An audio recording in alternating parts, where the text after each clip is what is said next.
Good evening, Canby. Welcome to the August 20th, 2025 regular council meeting. If you please stand for the invocation and the Pledge of Allegiance. Dear Heavenly Father, thank you so much for this amazing city that we call home. Thank you for your reverence and oversight and care for our community. Thank you for a safe fair week that we've had. We've got a lot of friends here within our community and community members that are just going through injuries and pain and illnesses, and we just ask that you just lift them up, Lord, and take care of them. I ask that you take care of our men and women in service, our first responders, and our military personnel. Just bring them home safely. I ask these things in your name. Amen. Amen. I pledge allegiance to the flag of the United States of America and to the republic for which it stands, one nation under God, indivisible, with liberty and justice for all. Thank you. One of these days. All right. Well, good evening, everyone. We have kind of a light agenda, but maybe not. We'll see how it goes. It is a Canby City Council meeting, so sometimes those can be, it's a gamble. So first up tonight, though, is we have a PIER grant presentation, and we've got members of the Canby Center here to tell us about the grant and all things Canby Center related. Hello, Steve. How are you? Hi. Thanks, Mayor Hudson. I'm Yeah. great. I'm great. Hi, Steve. Hi, Tracy. Good to see you. Good to see you all. And I'm so excited to be able to share some news with you about this PIER grant, because I feel like it's one of those stories that just kind of displays Canby in a really special way, a unique way. I'm proud of this project. I'm proud of the collaboration that created the award that we received, the grant opportunity. And I think it really continues our focus on being prepared for emergencies in the future. So I want to share that with you tonight. First off is, let's see, come on, you rascal.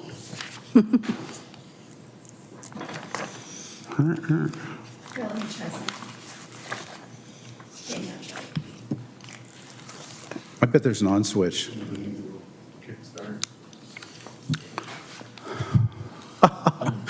Oh, yeah, green for on. There you go. So great news. We're thrilled to share that the City of Canby has received a PIER Grant Award. Our proposal was the highest scoring of all the projects that were presented. There were 3 that were presented in the panel that did the reviews. We were the only project that received full funding in this cycle, and we received a grant of $820,000, which will be used for disaster mitigation project. The next step in this is that we will be submitting a full application to the OHCS, which is the Oregon Housing and Community Services. That's the organization that's really managing this project. And again, this is from the PIER program, which supports communities in building resilience, strengthening infrastructure, and preparing for emergencies. Here's what PIER stands for: Planning, Infrastructure, Economic Revitalization. And that's really what the PIER program is all about. It originally started with HUD, and it's kind of a flow through the block grant, community development and block grant project. And it's designed to help communities be resilient and have the infrastructure in place to not only go through emergencies, but to deal with the aftermath of them as well. So the collaborators, this project began in March, and a group of us got together because there were several of us, the Canby Center, the Canby Adult Center, the Clackamas County Event Center, who were looking at this project by ourselves and thought, yeah, that looks like funding that we should be able to qualify for. But as we were looking at it, each of us felt like the opportunity to present a community-wide proposal would be a lot stronger than any of us on our own. So we got together with a group that included Canby Fire, Canby Police, the Canby School District, Public Works and Utilities, as well as City Administration, and put together this proposal for our city. So officially, the City of Canby is the subrecipient of the award, and then the groups that will be receiving funding through the city are the Canby Adult Center, the Canby Center, the Clackamas County Events Center, and those are the sub-grantees. Let me tell you a little bit about the grant itself. It's a project that supports the 2024 Emergency Operations Plan that was developed here with the city and community leaders. It also complements other strategic planning work that's been done in Canby, including the Canby Canby Ready project, which was created with City Fire and Police. This plan's forward-looking, and it builds long-term sustainable resilience by ensuring critical services during disaster and then recovery. So the project includes upgrades, backup power for both the Canby Center and for the Canby Adult Center. It includes backup power at the fairgrounds, which will be lithium batteries in storage that can be pulled out for use if there is a break in power. And so we'll have continuous lighting and heat for the fairgrounds if there were people, staying there during an emergency. And then it also creates an emergency supplies cache of non-food items, things like blankets and bedding and toiletries, some clothing that will be useful for those who are, out of their homes and dealing with emergency. I want to talk about the budget here. The $820,000 looks like this. The Canby Center's backup generator and the installation for it will be $210,000. The Clackamas County Fairgrounds lithium backup batteries and maintenance for 2 years will be $190,000. The Canby Adult Center will also be receiving a backup generator and installation amounting to $175,000. And then the Canby Fire District and Fairgrounds, I put them together because this emergency non-food cache will be on site at the fairgrounds, but it will be the fire department that actually manages it and administers that in case of an emergency. They've got all that lined up for the backup people that need to come in during an emergency time, and they'll be able to do all the administration for that when it's needed. So, we've been awarded this money. The next thing is the formal application for it, which OHCS will need to approve. And I will tell you also that these funds are reimbursement-based. In other words, we'll be installing these things and spending the money, and then it'll be reimbursed through the OHCS. The timeline on this project, I mentioned before that we received the award in May. The panel met and gave us, full funding for it. We're working on that final application now. It's actually due the end of next week, so we're on the crunch time and finishing that up with more details and more detailed timeline. And then they will do that review starting in early September, take a few weeks probably to get through that process, which includes review for federal, state, and program compliance, including a detailed budget analysis. That is to come. And we would say that the earliest implementation where we might be able to see funds coming in could be as soon as October 2025. But again, the funding will come to us over the next couple of years. Okay. I think that that is what I intended to share with you tonight. I wonder what questions you might have for me. Council, any questions for Mr. French? No, just a big thank you for coming and bringing, sorry, Gordon. Thank you for bringing this presentation to us. It's nice to know that these things are happening in our community and how it benefits us and how you guys have done so much good work to get it to come to our community. So thank you for all you've done and thank you for bringing it to share. You're welcome. Councilor Davis, did you have anything?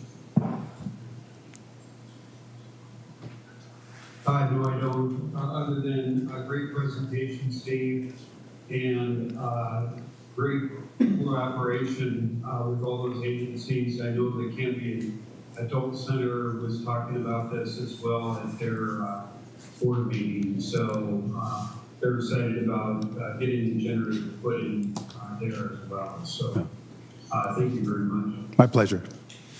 Yeah, I'll just echo that, Steve. I just think the collaboration piece is a big deal. I know that Councilor Davis, when he was Chief Davis, there was a lot of conversation of just, again, emergency preparedness for the city of Canby after, wildfires and ice storms and things like that. And I know that that's been a focus of this council to do that. And so to have that partnership and have you guys lead that it's a big win on a number of levels for Canby. So thank you to you and your team and getting that all organized in our community. So thank you. You're welcome. Thank you. Great. Appreciate it, Steve.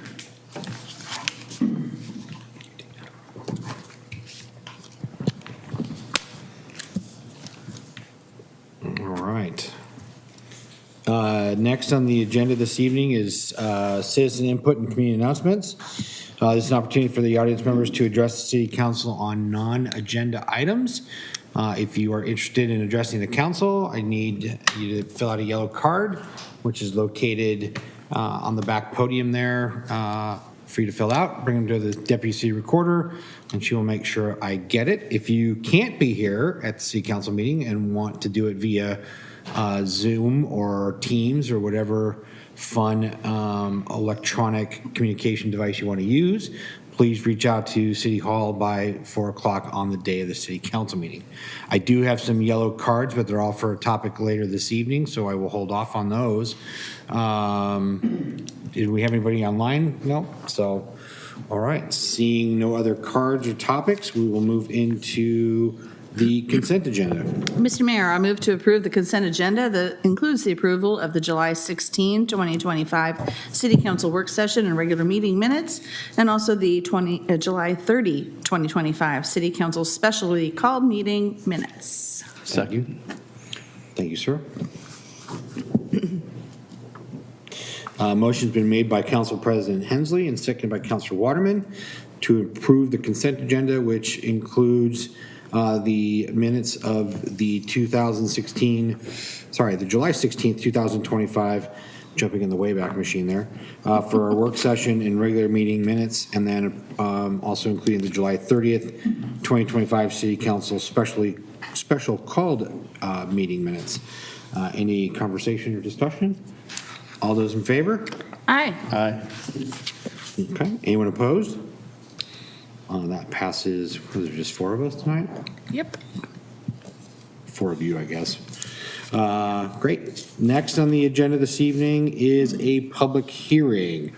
Tonight's public hearing is an ordinance adopting revisions to Chapter 16.04 definitions and 16.08 general provisions of the Canby Municipal Code related to fence standards.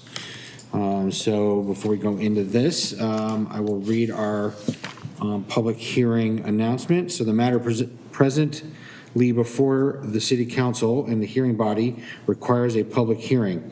All interested persons in attendance shall be heard on the matter. This public hearing was noticed, and those who wish to speak were instructed to contact the city recorder, and we did not receive any requests to speak at this time. Those people that are interested in testifying as either proponents or opponents, please indicate your desire to speak by raising your hand, or if you're on virtually, raise your hand virtually. At this time, or by handing a card to our city recorder. So those of you that had filled out a card, we've already got those. Perfect, thank you.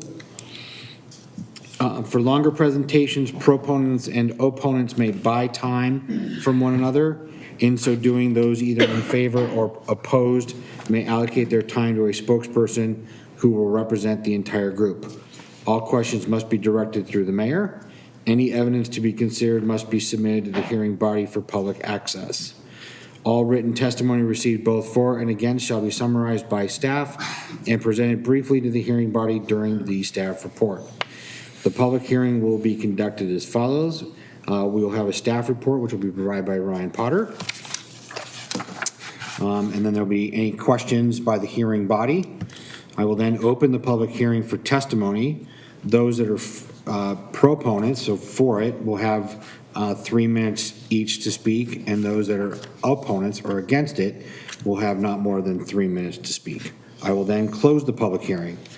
Questions, if there are any additional questions by the hearing body, and then a discussion by the hearing body. A decision shall be made by the hearing body at the close of the hearing, or the matter will be continued to a date certain in the future. And this will be the only notice of that date you will receive. Does anyone have any questions about the procedure of the hearing? All right, seeing none. Mr. Potter.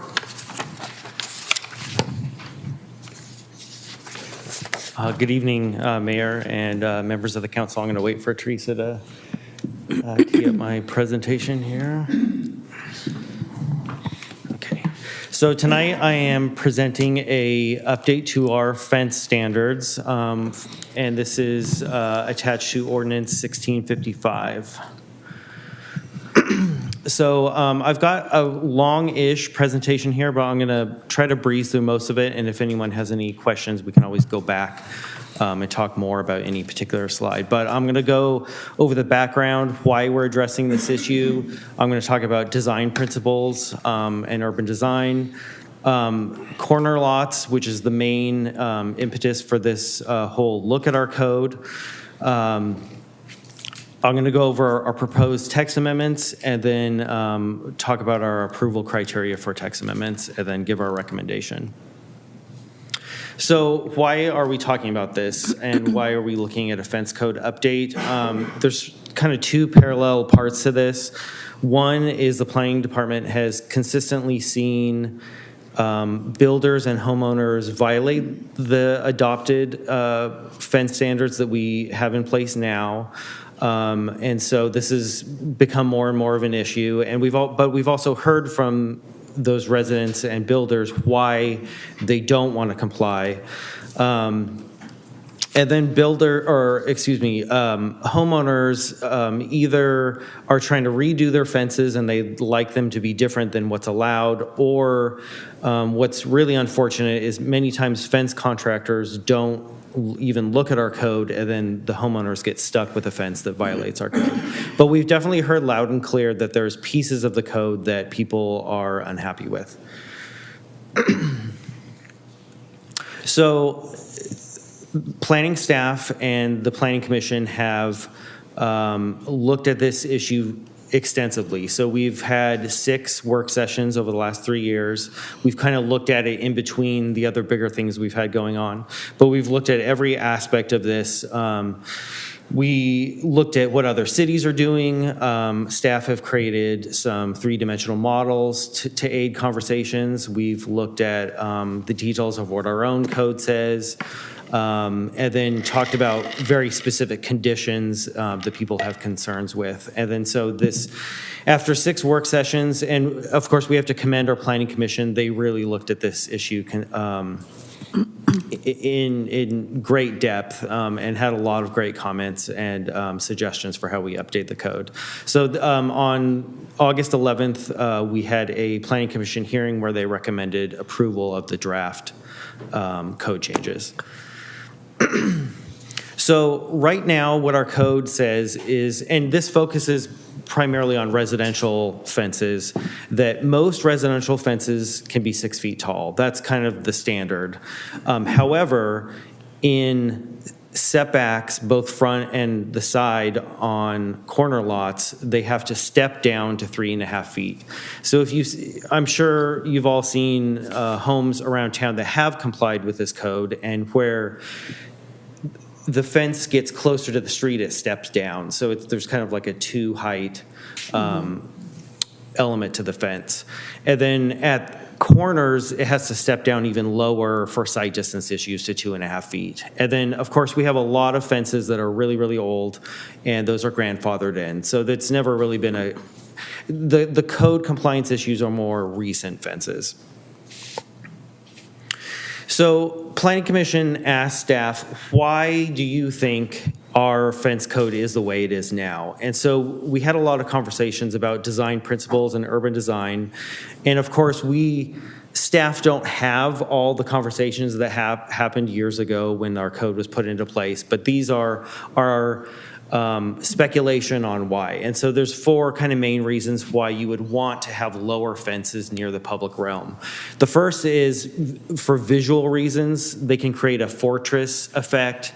I'm sure you've been to neighborhoods where everything has tall fences all the way around it. It's not a great feel if you're walking or experience that neighborhood.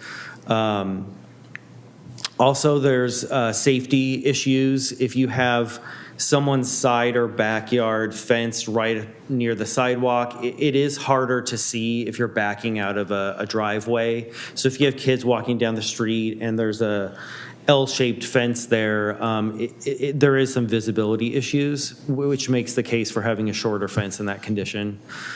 And then a little more abstract ones are the eyes on the street principle, which is there's some kind of soft surveillance that comes with a street scene where more people living in the houses and in their yards can see into the street. So the people driving in their cars can see the people in the houses, and the people in the houses can see the people in the street. And there's a little bit more accountability that comes with that. And related to that, lastly, is speed. Any planning textbook will tell you streets that are walled off, people tend to drive faster because there is less accountability. You're not seeing people, you're not seeing kids, because everything's walled off, and it gives that tunnel effect, and people tend to speed, which creates safety issues. Now, this is our speculation for why our code is the way it is. The obvious counter to that, which is what we hear all the time from residents, is these 3.5-foot fences create privacy issues. And a lot of people in Canby have dogs. If you have a large dog and a 3.5-foot fence, obviously the dog can easily hop over that. And so a lot of people on corner lots feel like that space becomes unusable, even in their backyard, because when you're on a corner lot, your backyard kind of wraps toward the side yard. So as I said before, we're having code compliance issues with people doing what we call boxing out their backyard. So you've got a 6-foot fence along the back, and it wraps along both your side yards and then connects to your house near the front. Right now, our code doesn't allow that on a corner lot. You can have the 6-foot fence on the interior side yard, but on the corner, that corner secondary frontage side setback, the fence is supposed to step down. And this is the particular code provision that a lot of the people that we talk to have the problem with. And it says on corner lots, the 3.5-foot height limit will apply within the required setback along both street-facing yards. So that's not just your front, where your driveway and your front door is. It's also on that side frontage.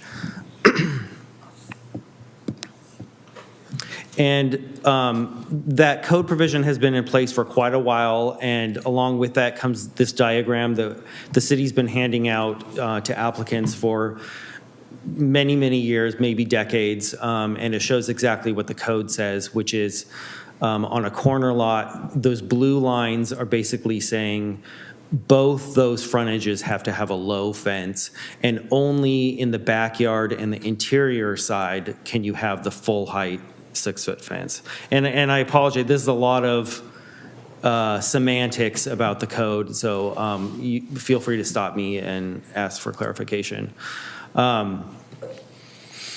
So here is an example of what commonly gets built in Canby, even though it violates our code.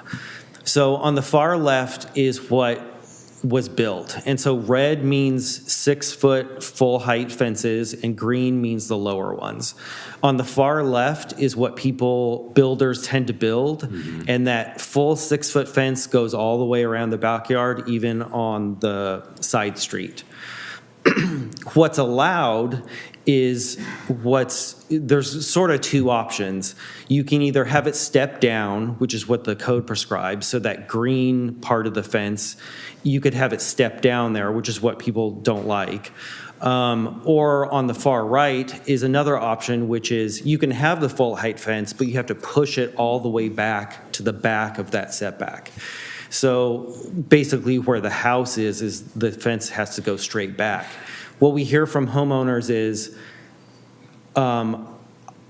they often say, I purchased a corner lot because it was bigger and had more space, and now I can't use that space to its full capacity because I either have to fence it off from my backyard or it has to have a low fence that I find unusable for a variety of reasons. And of course, this happens all over town. So these few slides are just examples of recent subdivisions where people have, or builders generally have built the fences all the way to the sidewalk, full height fences on their side yards. And we've intentionally showed photos so you can't really see whose house this is. We're not trying to shame anybody's fence. These are just examples. That's okay. We all know who. I was gonna say, I've driven past some of these houses. I recognize them. Totally kidding. But it happens all the time, and obviously there's a consistent need or want from people to be able to fence their yards in like this. And this is an example on the south side of town where you can see multiple blocks in one photograph, and every block has their side yard fences that are taller and they're not stepping down. So, sorry, Ryan, thank you for this. This is a great example. I guess what I'm trying to grapple with here is, I mean, so looking at the picture, the one on the left, I mean, it doesn't carry all the way down to the front of the house or even wrap around the yard to the front of the house. And so the concern is that that's not, because the fence is 6 feet tall, that's not enough visibility. And we're wanting, the new code that's being proposed is to step that down even with that much space between the side of the house and what would be the front of the house. No, Yeah, the proposed code language is basically giving people what they want. So the fence code proposed updates are reflective of what people are already doing, at least in this condition. So in this case, if you look at the house on the left, it has a front setback and then that side setback where the tall fence is. The new code basically says it's okay for it to be 6 feet until you get to the front setback. So the front, where that front house elevation is, and then it's still going to have to step down there. Step down to the 3.5 feet tall. Right. Okay. Got it. Yeah, okay, that's similar question. I was like, it looks like it's far enough away from the corner, so that's what you're talking about is if that fence were to continue. Okay. So I have a question, and it seems like if violating the code is common, then I'm just curious how many like citations or has been issued. And if none have been issued, then what's the point of having a code at all? That's just kind of... That's great. Well, we just create a new law to cover up the old law and not enforce the old law. But Well, I mean, I'm not saying any particular position on it. I know. But if, I'm not but if, either. if I'm just no saying one's that's what enforcing we the do. code, then Not us, but then we could just put 20-foot fences required, and no one would do it, and we'd be in the same place. Right? Anyway, let him finish. No, those are good comments. First of all, generally, the last few years, since before I was here, code enforcement has generally been complaint-driven. So if no one is complaining about your fence being in violation, then action hasn't occurred. And because this is such a commonly requested item, presumably a lot of people are not going to complain because they also want the more permissive fence code. I'm speculating, but you are correct that there's numerous fences out there that have never received a violation. So on to our proposed text amendments. We took what was there and tried to fix it. We are going into this winter, we're starting a code audit for the entire code. So there will be, we think this is a good update to the fence code, but there is going to be this larger code update. If we decide that there's further amendments, there's going to be another chance. But we just wanted to emphasize that we're basically tweaking the code that's there and trying to clarify and remove and add language to make it more clear. But this is a summary of basically what was in your packet in the revised code. And I'm just going to try to go through these really quickly. Up front, we established a purpose, which this section didn't have before. We emphasized the importance of vision clearance. This is something the Planning Commission was really clear about. They're really worried and concerned about safety, and they want to make that the very first thing you see when you are looking at the fence code, no matter what height you're allowed to go to, if it's violating a height or a vision clearance triangle, then the fence can't be there. Next, basically the item that I've been talking about the most, this proposed code allows 6-foot fences in corner lot street-facing side yards. Another item is we are explicitly allowing 6-foot fences in rear yards when rear yards back onto something. A good example is ivy or another element of the public realm like a major street. Like if you think about a subdivision, usually there's major streets on the edges of the subdivision. There's usually houses that back up onto it. Our code has been silent on that, so we're basically memorializing what people do anyway, which is have a normal 6-foot full height fence along your backyard. We removed a prohibition on double rows of fences. This was something that wasn't really explained in the code. Staff and Planning Commission weren't sure why it was prohibited in the first place. We clarified fence standards on trails and paths. We did make these a little bit more permissive as well. So fences along public paths and right-of-ways can be 6 feet until they get to the front setback, so then they still step down. Our current code requires much shorter fences, and that's never really happened in new subdivisions and in old subdivisions. Usually the mid-block paths have, it's the same as a corner lot. People want to be able to box in their backyard, so we memorialize that as well. We changed a couple things to comply with state law. We removed the arbor subsection, which was just really confusing. And then Planning Commission asked us to add some definitions for fence and fence height. So I have a couple 3D diagrams in here from one of our earlier work sessions with Planning Commission, and they're crude. I created them from scratch, so I apologize. But they're meant to convey some of the basic ideas that we're talking about here. This one is an example of a mid-block house where you would have houses on either side. And this is an example of what we are not changing. So as you see, as the fence gets into your front setback, then it still has to step down to that 3.5 feet. And this is something Planning Commission supported, that the urban design of neighborhoods still benefits from having a more visible, open street scene as you walk or bike or drive through the neighborhood.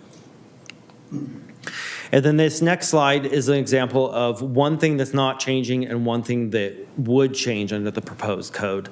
So on the left is the same as the previous slide. These pink areas are the areas that people have over the years asked for additional permissiveness. So on the left, we're not changing that because, as I said before, it's still going to have to step down in the front setback. What we are proposing to change is if you are in a corner lot, and this is the back of that house on the right side of the screen, you would be able to box in your back and side yard with a full height fence. And so the pink there on the right is showing the additional height that would be allowed by the new fence code. Okay. And this is another view of the same thing. And this is emphasizing the front. So as you can see now that you have that additional pink fence height that you're allowed to have until you get to that front setback. So that front square in the front yard can't have a full height fence, but you could still have the lower fence that's always been allowed. It just can't be full height. So for any text amendment like this, there's criteria in our code. The Planning Commission staff report, which was included in your packet, went through the criteria for why staff and the Planning Commission support this text amendment. One is making sure it doesn't conflict with our comp plan or other plans and policies. Comp plan is usually pretty high level. Fence code is a pretty nitty-gritty implementation item, so it doesn't really conflict with anything in our comp plan. Number two is the public need for the change. We've heard loud and clear from homeowners this is something they want. Number three is whether this would, if there's a better way to address this problem. Staff felt that a code change was really the only way to fix our code. Fourth is about health, safety, and general welfare. This one's a little complicated. As we talked about in the design principles stage, there is some slight drawbacks to having taller fences along the public sphere because there are some situations where there's less visibility if you're backing out of a driveway. If you go back to this one, if you're living in the house on the left and you're backing out of that driveway, now there is a little bit taller of a fence right next to your driveway. There is a little bit visibility, less visibility. The counter to that is if your kids are playing in your backyard, arguably they're safer if they're enclosed by a full height fence. So there's a little bit more safety on one hand and less safety on other. So there's a little bit of push and pull there. And then statewide planning goals, like our comp plan, are pretty high level, and we don't see any conflict with statewide planning goals. So this last slide, I really wanted to emphasize what the proposed code changes don't fix. This is a very nebulous issue that affects issues like urban design, privacy, safety, property rights, and there's definitely aspects the Planning Commission talked a lot about that is hard to change in this discrete of a code update. So one that Councilor Stearns brought up was a code enforcement. The level and approach that the city does code enforcement, whether it's proactive and you have a whole team going out and looking for every fence violation, or we do it like we do it now. This code update doesn't resolve that. This code update treats that as a policy question for another day. Vision clearance triangle measurement. Planning Commission, like I said, had a lot of concerns about this. We are doing a transportation system plan update, and we are kind of looking for that document that's ongoing to kind of tackle some of the street section issues, and vision clearance is part of that, because whether you're accessing an alley or a street or a major street, that's part of the street section, is defining what those vision clearance triangles are. Another plug that we're doing a comprehensive code update. So there's definitely other aspects of our development code that we need to look at. Another item is fence permit versus no fence permit. Right now, there is no fence permit. You do have to comply with the code, but it isn't a process that the planning department or anybody else reviews. It's staff's position that that would be a massive undertaking. It would take a lot of staff time if every fence in the city was receiving a fence permit or having to apply for one. So it's silent on that. An issue that's come up quite a bit is common builder practices.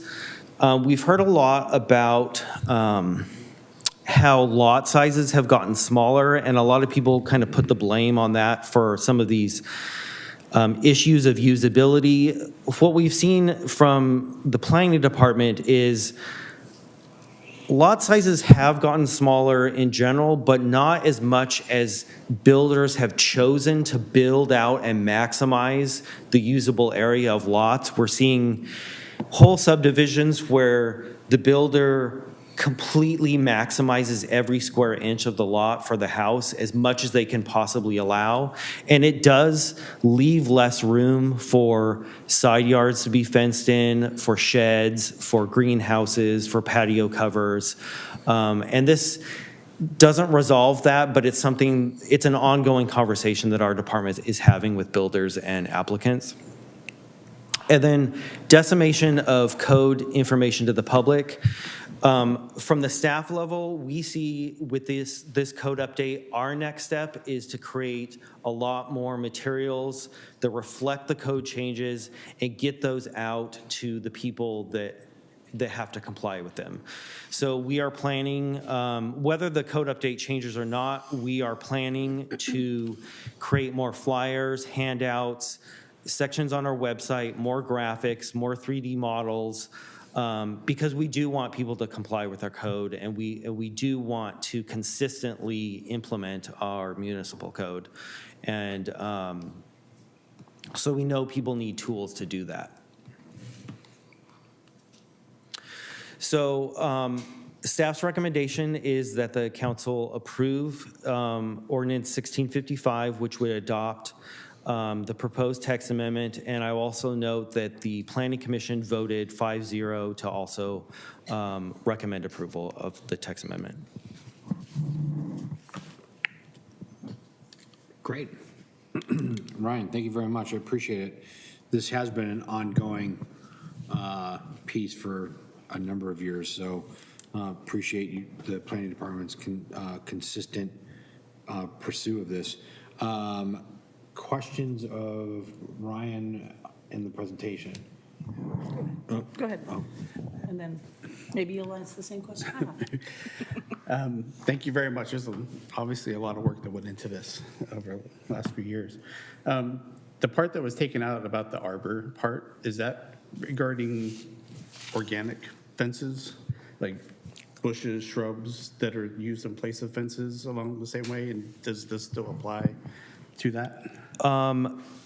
The existing code was a little ambiguous. It was poorly written. Planning Commission did have a lot of conversations about vegetation and vegetation overgrowth. This particular set of code provisions doesn't really remedy that. Some of that is in our nuisance code, and that does get enforced a lot more aggressively than fences. There are areas around town where bushes and trees have overgrown the public right-of-way, and code enforcement has flagged that, and they've remedied that. It's one of those items where I think Planning Commission would have liked this code section to address more of that. It gets very squirrely trying to micromanage people's vegetation, but staff are definitely open to any suggestions for that.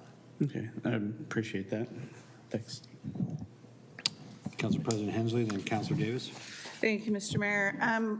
Just a couple of questions. I actually crossed a few off because you answered them as you went along in your presentation. First, the Planning Commission, they did vote unanimously, but I'm curious about public testimony. Were there any public comments And if in contrary to this, or I'm just wondering if there was any public feeling about this. I was kind of surprised that we got so little public involvement in the planning commission hearings. We got very few, but on the staff level, we talk to people all the time. And based on my conversations, informal conversations, I would say most of the people we've talked to would be supportive of this. And that's kind of where this came from. Okay.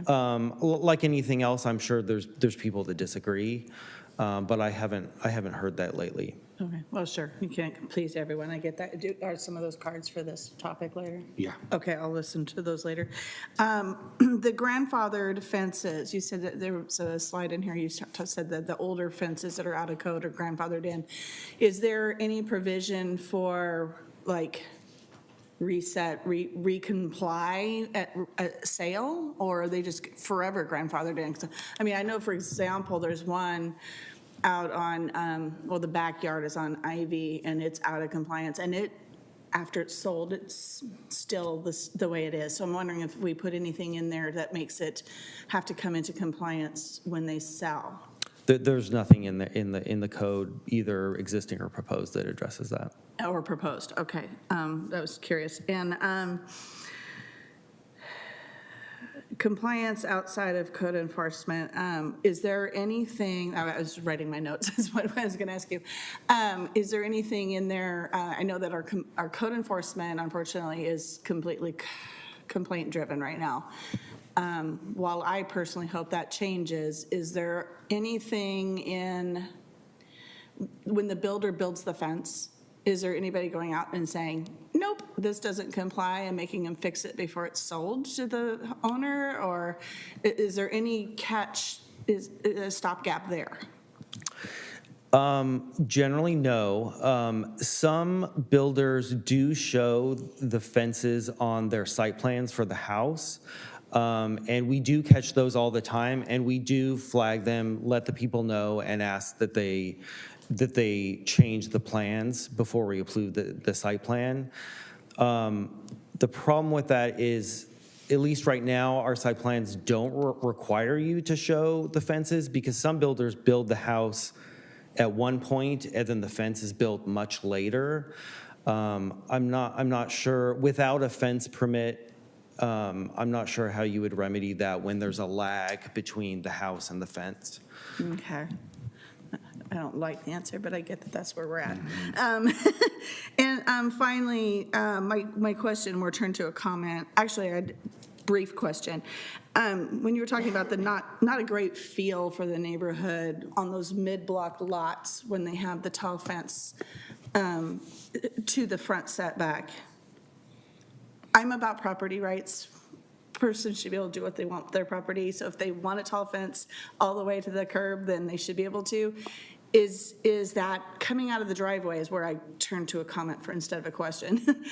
Coming out of the driveway, has that been a big issue, or is that just more of that, like you said, walking through neighborhood, the kind of urban development feel?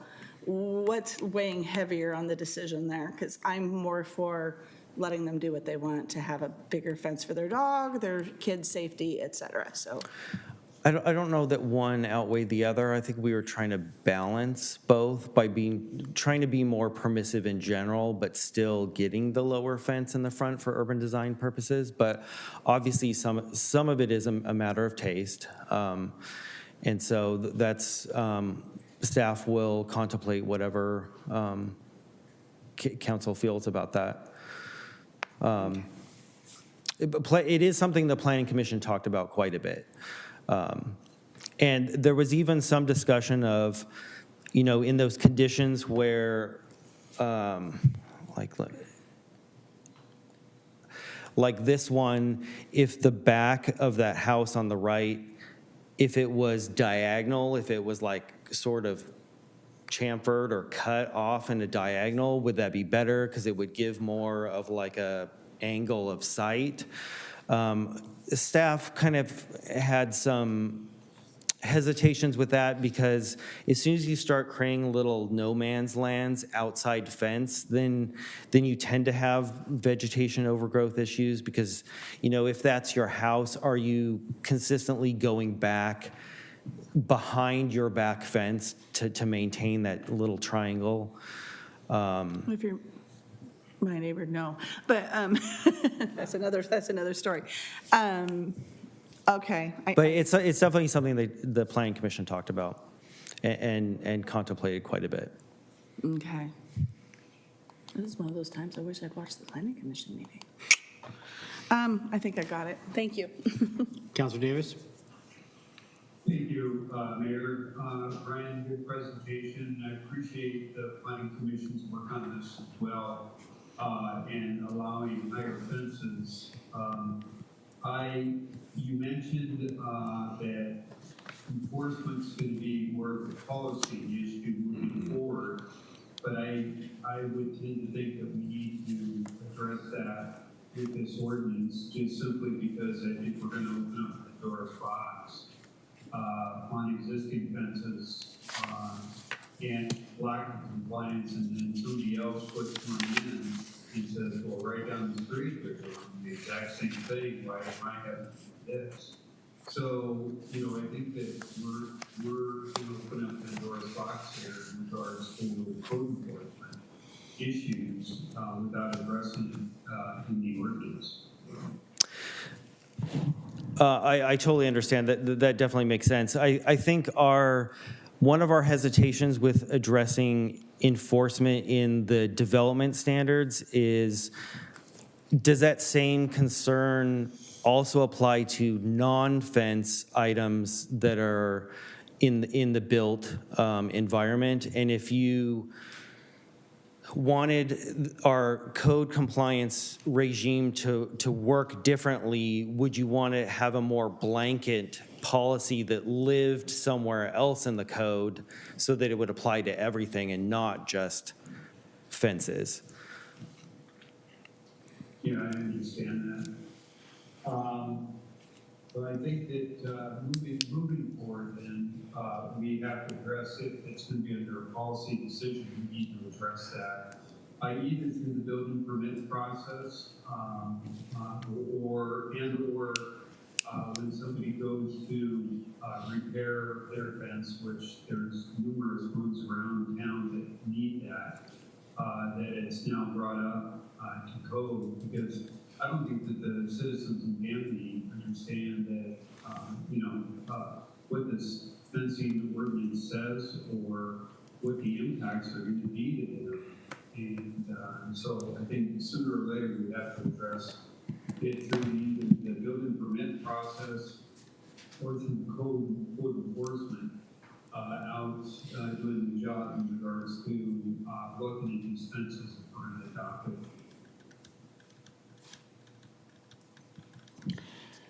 Good. Thank you. Counselor Davis? Yes, Counselor Stearns? Is Counselor Davis done, or? Yeah. Yeah.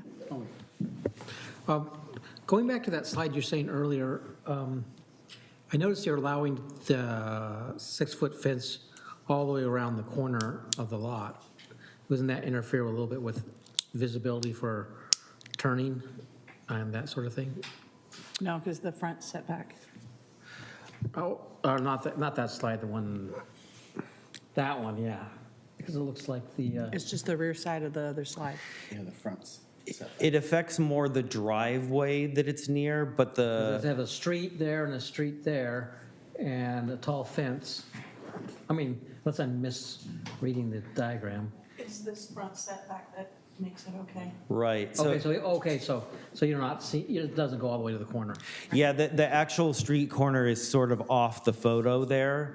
But this is a kind of a weird perspective, but yeah, there's a 20-foot Okay. front setback in front of the pink bit on the right-hand side of the screen, and that's meant to address that there would still be an open area up there on the corner. Because I kind of like property rights too, but also I'd like to see who's hitting me when I go to the intersection.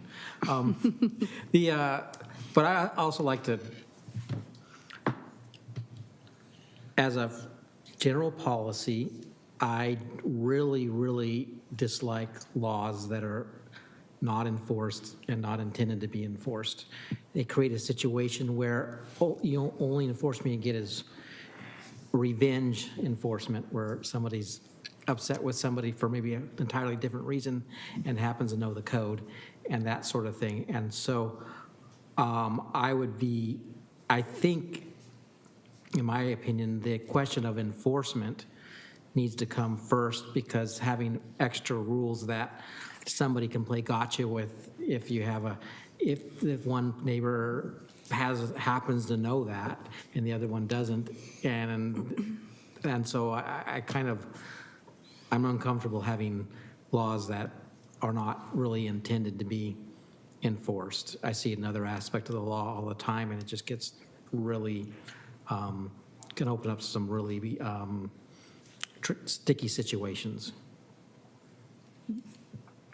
So that's just my opinion on it. I'd rather see if the decision is we really don't want to enforce this, then we should probably not have a fence code, you know? Okay. Council President Hensley, and then. Thank you, Mr. Mayor. Yes, to Councilor Stern's point, there's a few things with this code change I'm very happy with, and there's some things I wish were a little different, and I haven't made up my mind, to be honest. I'll see what the folks here have to say about it. But to Councilor Stern's point, no matter what code we're talking about, fence or otherwise, it's another discussion for another day, and we need to bring it up, because I do remember that when we did a change in structure and we took the code enforcement / evidence position and split them into two, I and others have thought that that was going to be that full-time job and not be complaint-driven anymore. And I want to see that happen, because I'm not seeing it myself, and I'm getting complaints / comments from the constituents that it's, like he said, it's not being enforced across the board, and it needs to be. So that's a different discussion for a different day that maybe the mayor and Randy can put on an agenda for work session. I definitely want to address that issue, because that is an issue. So that's really what I had to say about that. I'm still making up my mind on this piece, and I'm waiting to hear from others. I will say, in the meantime, while that larger issue is until that issue is revisited, we are going to, like I said earlier, try to get information to builders and applicants better. I think that's one of the messages that we kind of received when we explored this issue. Okay. And so, and even our diagrams that we have now, they're just hard to read. And so that's one of the next big pushes that we're going to do internally, is to get people better information. Yeah, I don't see this as the complete fix, but I see it as a step forward, and thank you. Councilor Waterman. Thank you. So, I mean, I agree with the other councils here as well, but, and again, as Council President Hensley said, that it's a discussion for the day, because to me, this isn't a code issue. It's really more of a management policy issue, because we can't put in every single code, this must be enforced. So that, I think we need to make sure that we change how the city actually handles code enforcement, not the code itself. Right.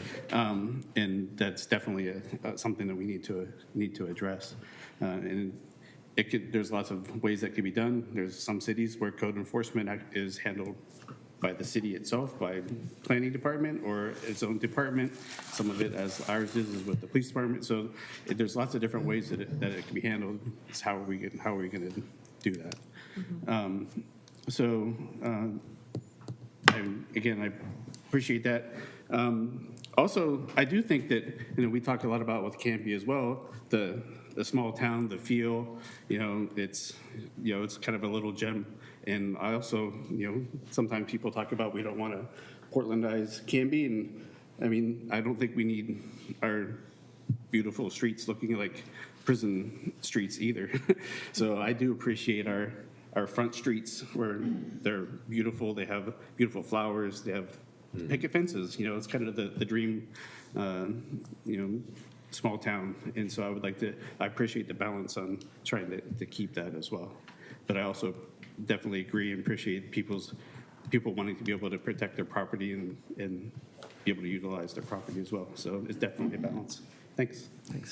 So kind of what I'm hearing, Ryan and council, so it seems like we've got a fixed verbiage, right? That we are enabling homeowners to enclose their backyards and for whatever dog, animals, kids, and, just overall privacy or whatever, but that we're maintaining the front where it's, if you're gonna put in a fence, that's great, but it's gotta be 3.5 feet to still keep that open aspect that Councilor Waterman was talking about, which I agree with totally. It does give me heartburn that we've had contractors just ignoring us on that front and not being able to do anything on that front, or that I think is definitely a policy piece for the council to figure out and have a conversation about. And then, yeah, the other piece you brought up, do you make fences a permittable piece or not? And they're currently not. Right, but then what does that do for workload on the planning department if all of a sudden now we open up that faucet of, great, you obviously can't rubber stamp it, but is that where the opportunity is to provide the information that the people need if they're going to be putting in a fence to understand what that looks like? Again, I don't know. Again, that might be something planning looks at, or, we all have that conversation about. And then can you go back to the part about the common builder practices that were a concern? I caught part of that, but yeah. You want me to kind of reiterate what that item was? I think I caught that to mean just that, again, as density is ruling the day, our lot sizes, I'll use, I think it's North Pine, and that's subdivision, those lots were going anywhere between, I don't think they were capping out at like 7,500 square feet.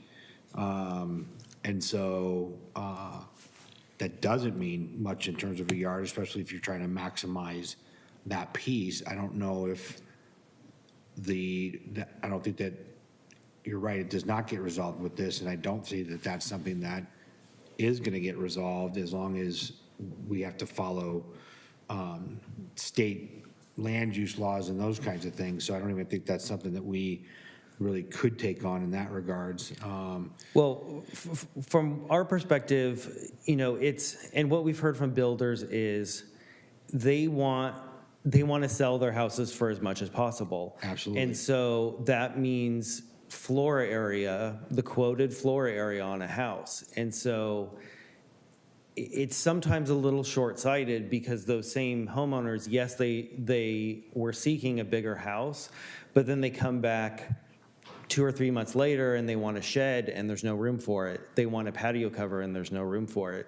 They want a fenced-in side yard and there's no room for it. And so the builders are kind of intentionally removing people's options. And we especially see that with single-story houses. And the new subdivisions on the south side of town are a good example of that, is the 2-story home plans actually have plenty of space in the backyard, but the single stories, that same square footage is spread across the entire lot. Yeah. And so they just had the bare minimum in the setbacks.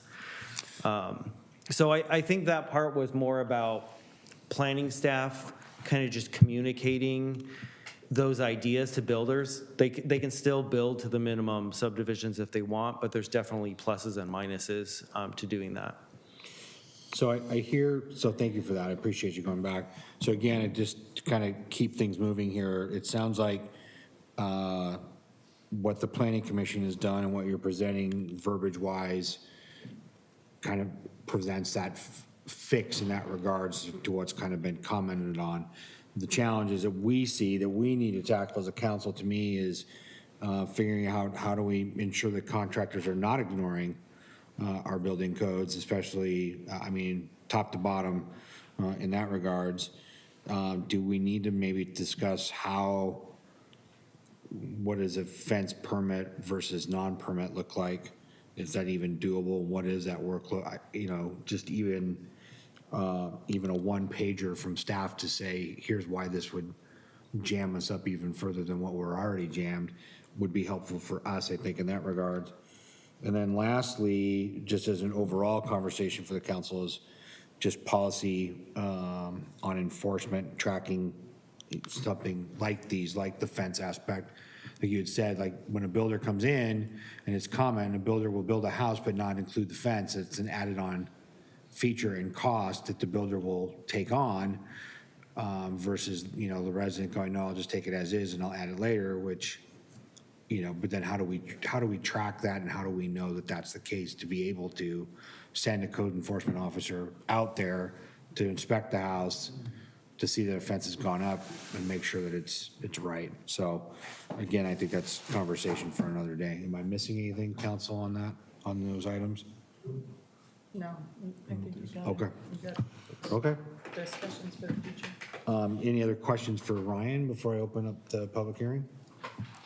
No. All right, thanks, Ryan, Thank great job. Before I open up the public hearing, I just want to make sure, and I'm sorry, is it Mr. Valverde? Yeah. And you're a pro? Yes. Like, okay. And then the Riggs family, are you pro or con? Pro, okay, thank you.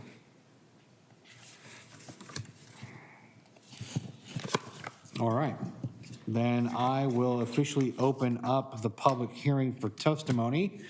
And so the first card I have up on the proponent side that you have 3 minutes for is Mr. Valverde. Okay. If you'd like to come to the table here and tell us your thoughts on what you heard this evening. Great. How's everything doing? We're good, how are you? Good, good. Good. Well, I have a corner lot, same as the folks behind me here. And when I bought the place, the fence at the edge of the house, it ended there. And all I want to do is go 13 feet to the sidewalk. But I was told it was not allowed, but I understand it might be allowed, and that's all. And from there to the street is 45 feet, so I have a long ways to go.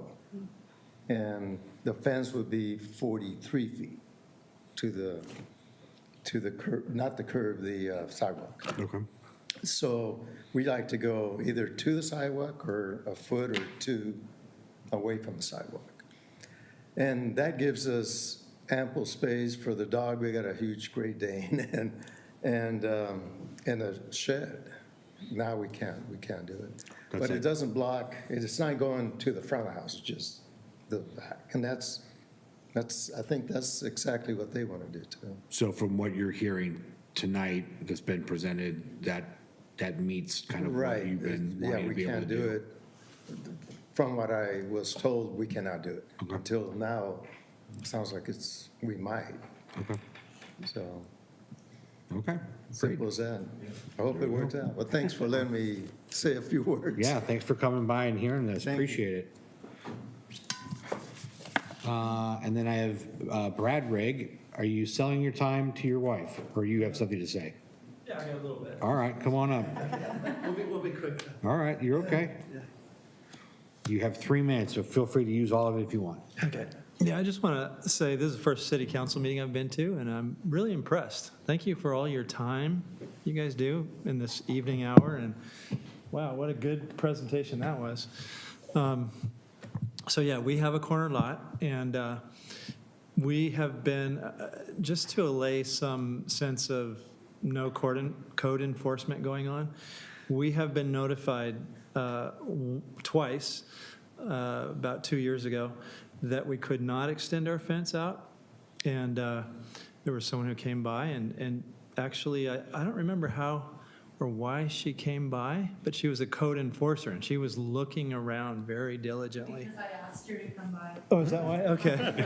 Yeah. Okay. So it sounds like Miss Riggs ratted you out. Yeah. She complained on me. So anyway, she was really doing her job. And since then, this summer, I saw her driving by again. just to make sure we are all minding our P's and Q's. And we have. So we have this side of land on the property. We have a one-story, so there isn't a big backyard at all. And we would just like to be able to enjoy a little bit more. I understand the need for safety around the corner. I get that. But behind that area. And yeah, that's it. So thanks again for your time and everything. Yeah. Thank you. Thank you, Mr. Riggs. And Marcy Rigg. Can I get a minute of his time?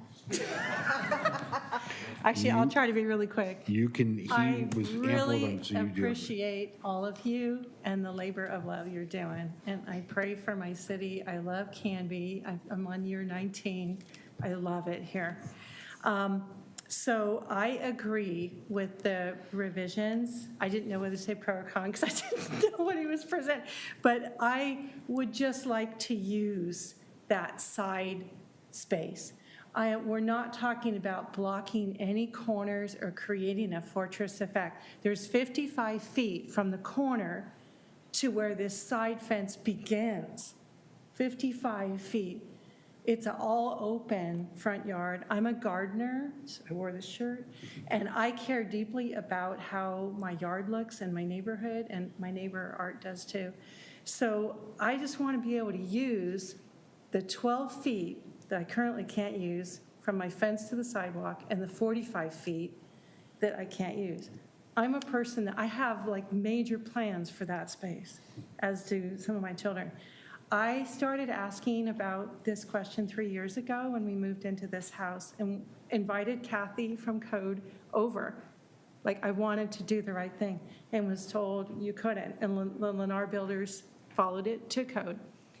Another builder where Art is, Stone Creek Builders, did not follow to Code, and they built the fence to the sidewalk. I ran out to the guy and said, did you talk to the city? And he said, oh yeah, I talked to him.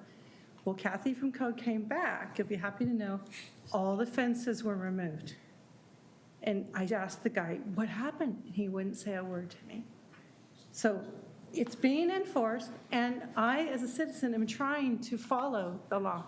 But it's a frustrating experience, and it has been 3 years. So I just want to say that I don't think there'll be a fortress effect at all created by allowing the side, it'll be the side yard on Locust, and with 55 feet from the corner to where that fence would even begin, it's just a side out. It's not going to affect anyone's ability to get around that corner. I don't think there's an issue with speed or safety issues with my side fence going out 12 feet. I don't think people are going to drive faster in that little patch. And yeah, I just really want to be able to use the space. And I have found the process quite confusing as someone who wants to be law-abiding. I think if we could just set a code, sorry, sounds like I'm oversimplifying. If we could make it a little bit clearer for people who are trying to follow it, and I just agree with what Ryan's presented. I think he's done a masterful job and has really listened to the public, and I think a lot of people have come to him feeling the same way as I have. Thank you. Great. Thank you you very all. much, Marcy. It's good to see you. All right. Okay. Do we have, I don't have any cards for any opponents. Any takers? Okay. Seeing none, I will close the public hearing. Any new, yes, getting gavel tonight. Any new questions or comments at all, discussion at all? No.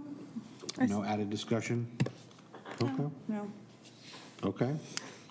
Well, then I guess I will take a motion if there's no discussion or not.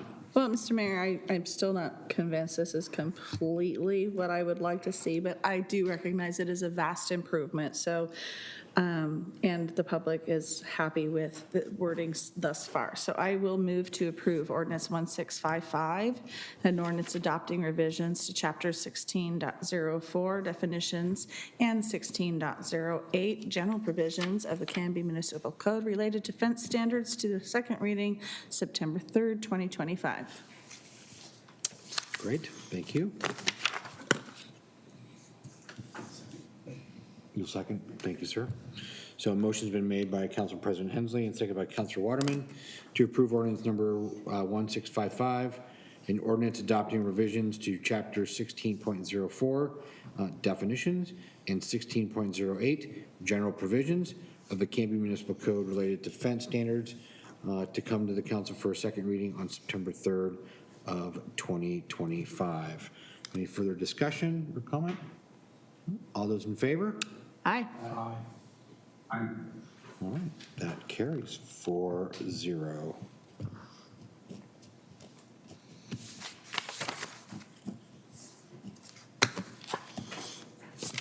Again, thank you, Ryan, for that. Appreciate it, and thank you for coming and giving testimony on it. We appreciate the involvement. It always helps us too. You know, sometimes not hearing from anybody on a matter, we think we're going to go okay and do the right thing. So appreciate you being here. So thank you. We'll move into item 6, which is ordinances and resolutions. The first one is ordinance number 1654.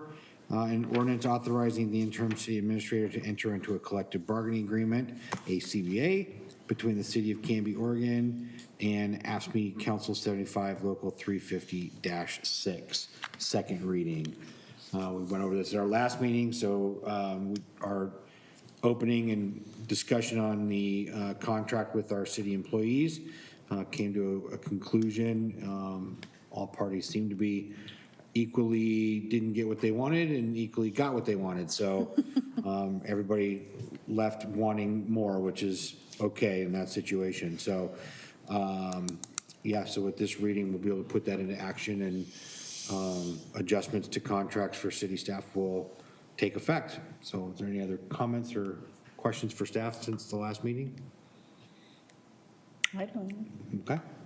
Just, there's one comment I made, I do think that in the future for these contracts that we as a council should have a little bit more time to review things with the details and minutia. I'm not opposed to this contract, but as I mentioned last meeting, there are some things that I think could be cleaned up as far as language, and and that's something that I want to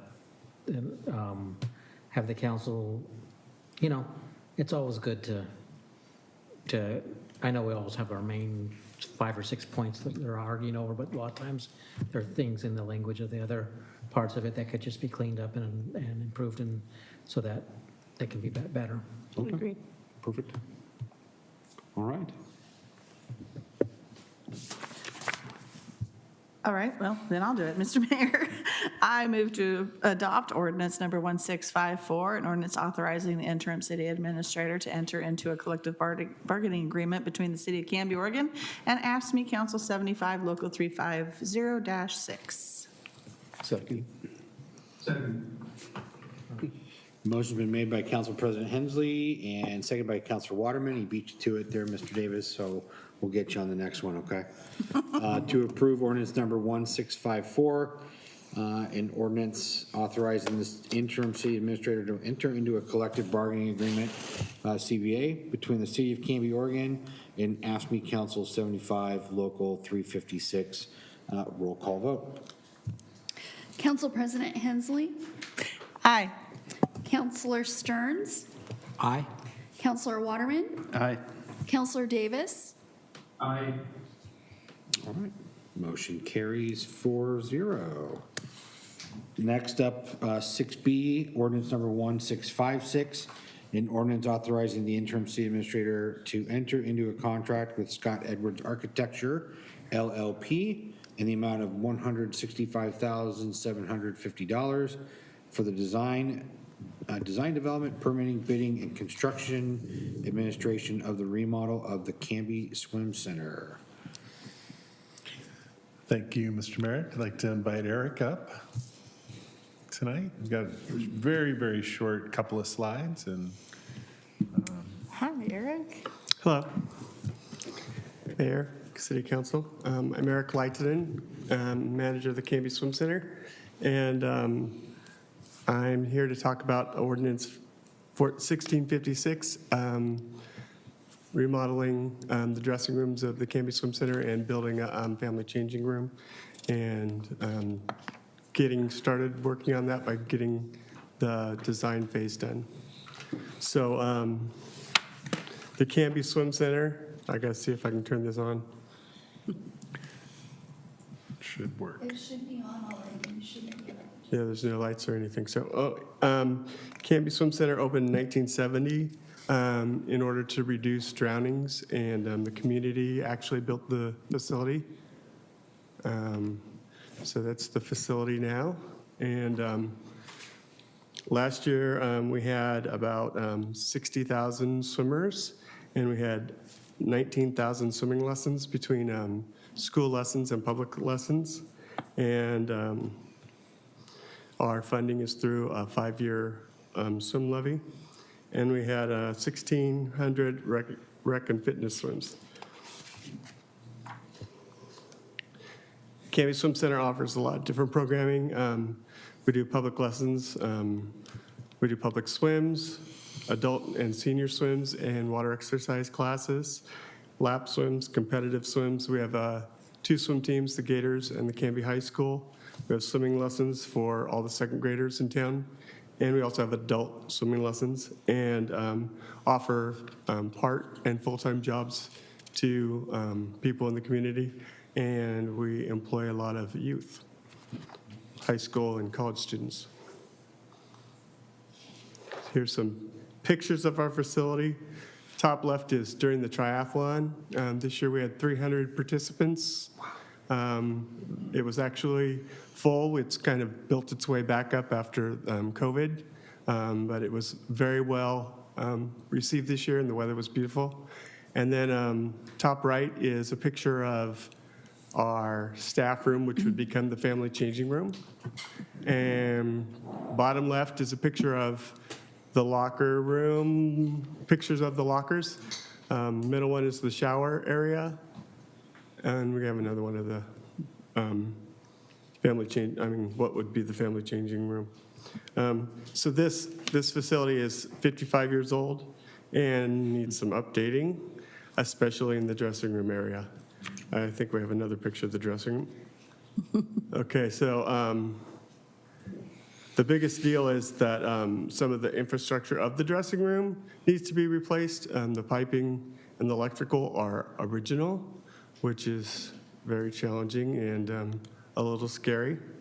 We'll see if we can do any of the remodel of the entryway and lobby for the amount of money that we put aside, but the main idea is to take care of the dressing rooms and add the family changing room.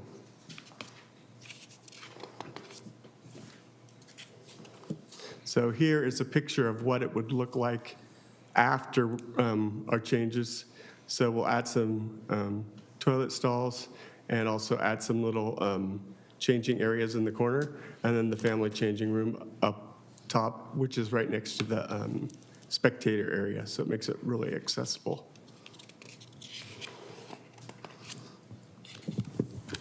So that's all I have to present, unless you have some questions. Short, sweet, and to the point. I like it. Yes, Councilor Waterman.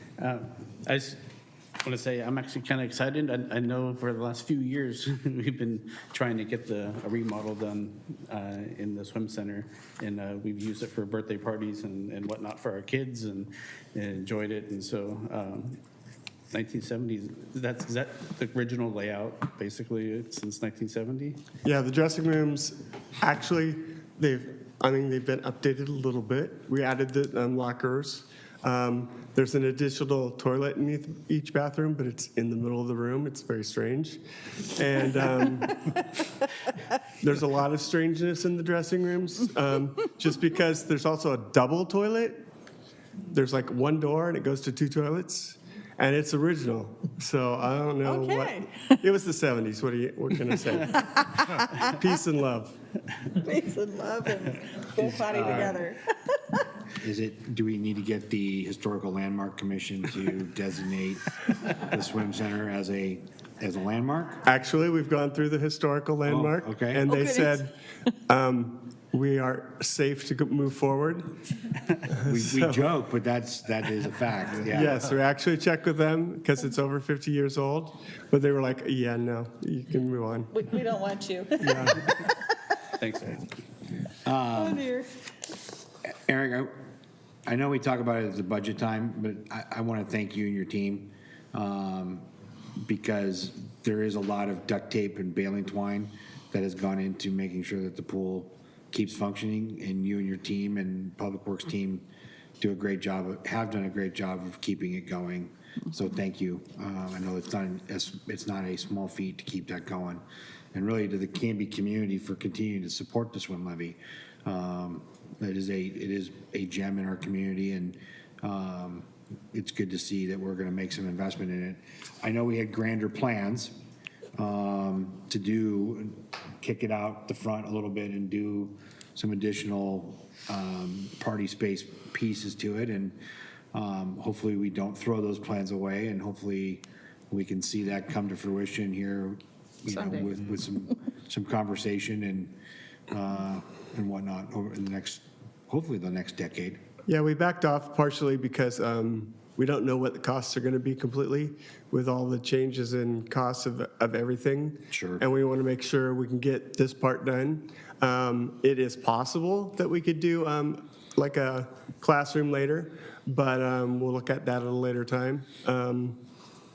You know, we've been saving money for 30 years for this, so we do have money set aside for it. It's not coming out of someone else's budget, it's right out of our budget. No, done a good job. Yeah, I concur, Mr. Mayor. I think his name is an alias. I don't think he's actually Eric Lightman. I think it's Eric MacGyver. MacGyver.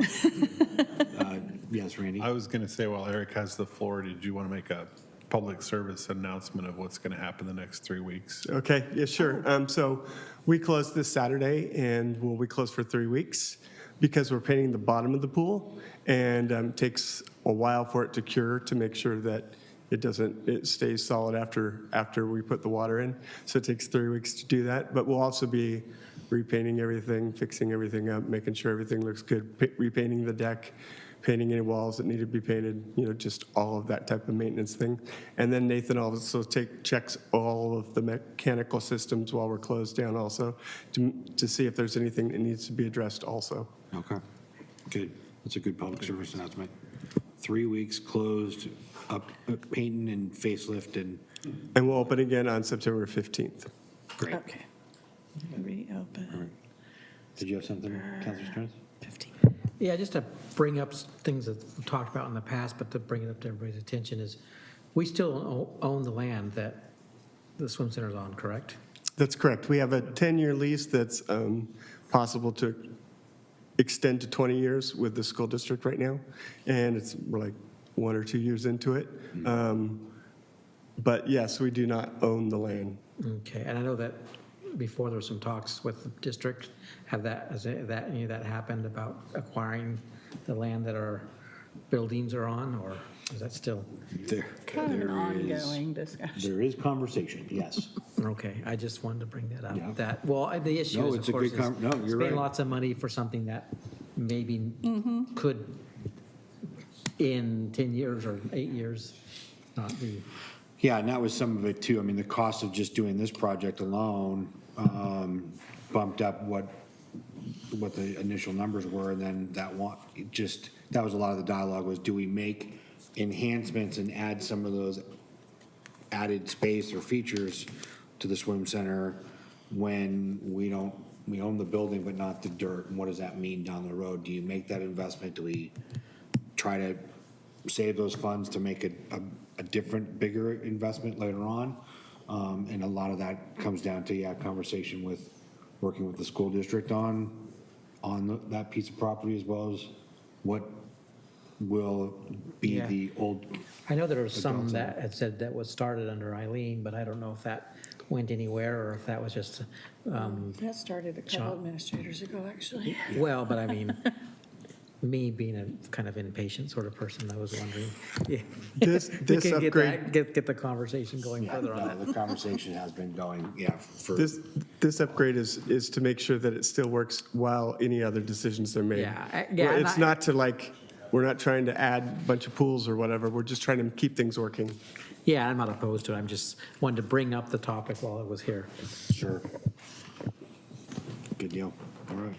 Did you have something else? No? Okay. You need a motion from us to move forward, right, I'll make a Eric? motion. Oh, thank you, Paul. Appreciate it. I move to, sorry, I gotta get back.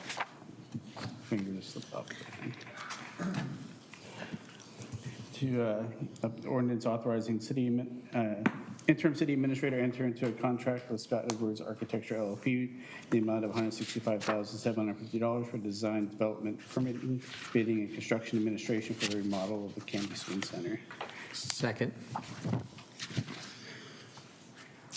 Motion's been made by Counselor Waterman and seconded by Counselor Stearns to approve ordinance number 1565, authorizing the interim city administrator to execute a contract with Scott Edwards Architecture LLP in the amount of $165,750 for the design, development, permitting, bidding, and construction administration for the remodel of the Canby Swim Center to a second reading on September 3rd. Any other comment or discussion? All right, all those in favor? Aye. All right, anyone opposed? That passes 4-0. Thank you. Great, thanks, Eric, appreciate it. Next on the agenda, old business. We don't have anything listed, Randy, so we're good to move on?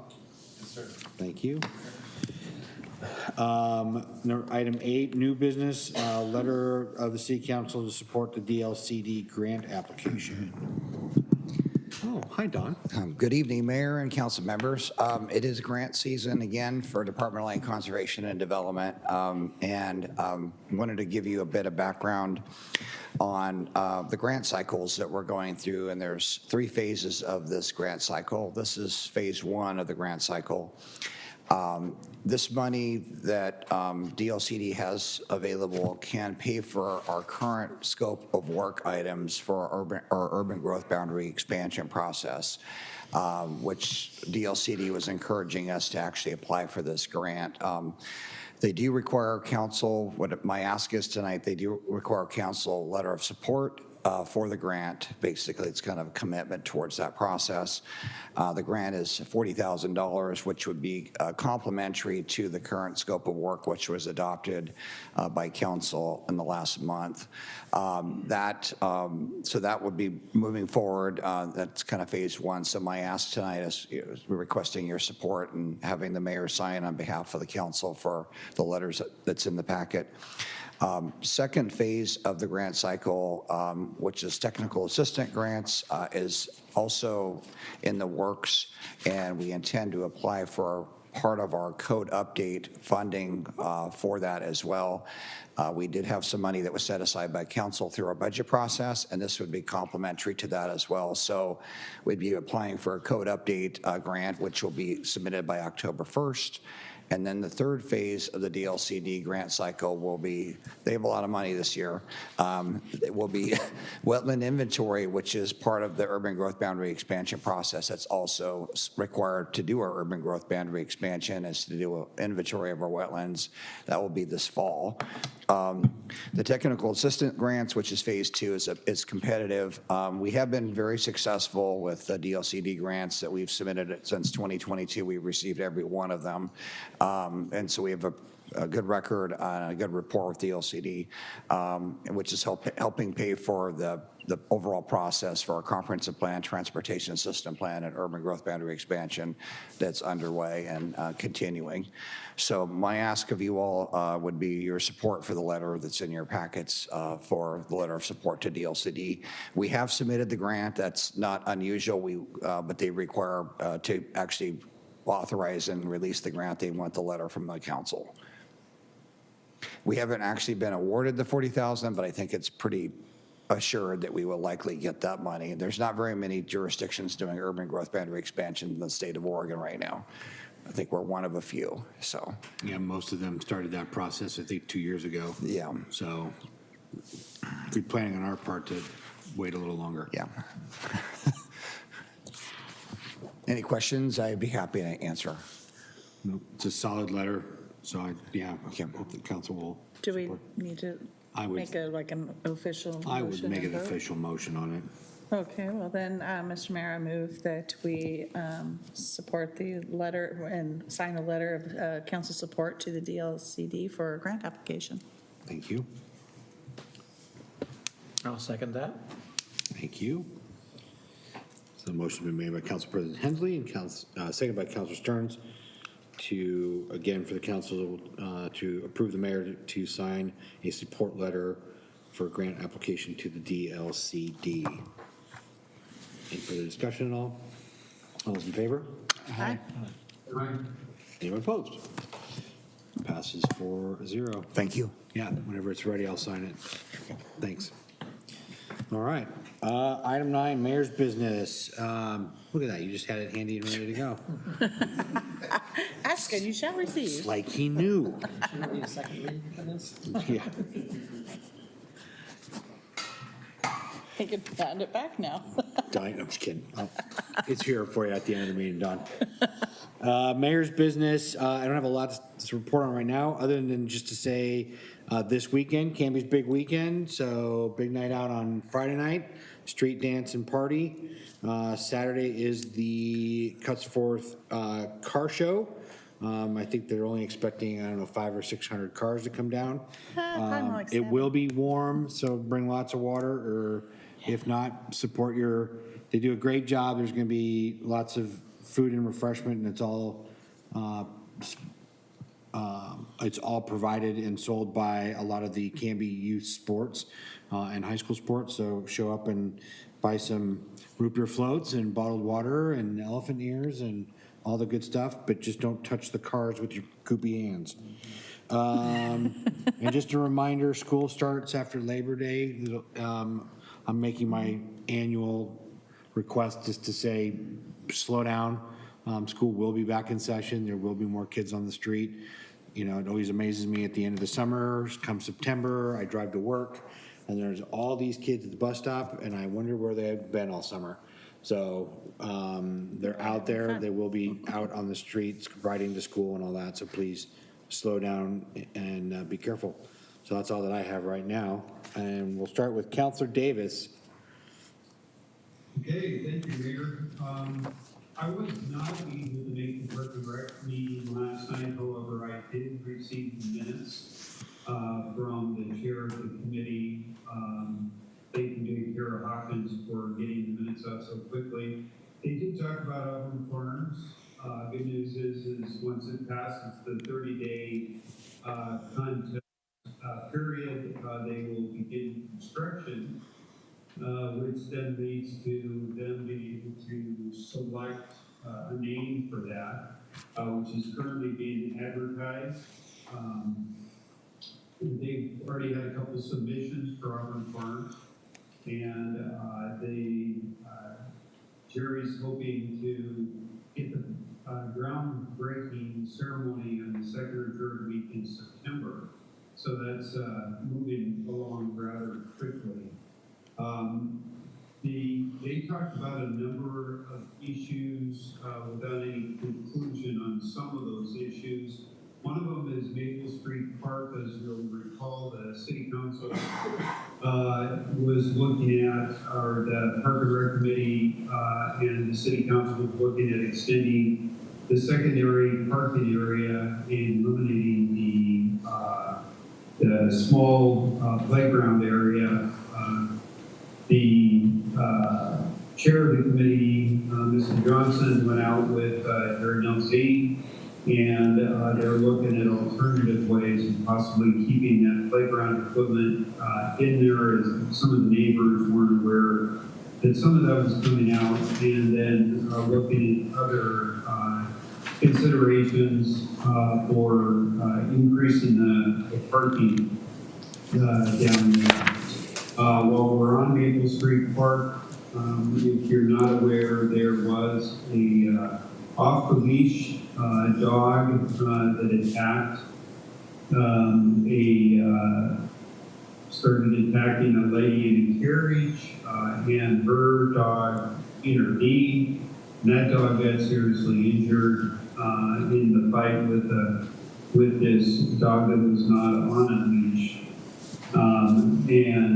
So anyway, that I'm sure the city council has received a letter in regards to off-leash dogs. And so this is a second one attack potentially from off-leash dogs. And Chief Trow is on it, and he's working with code enforcement on that. But anytime for the citizens, anytime you feel threatened or that you're going to be attacked by a dog, please call 911. That is a 911 call, especially if you're being attacked. If it's an off-leash issue, use the non-emergency line, and that will get to the code enforcement officer or the police officer to look into the situation for Chief Trow.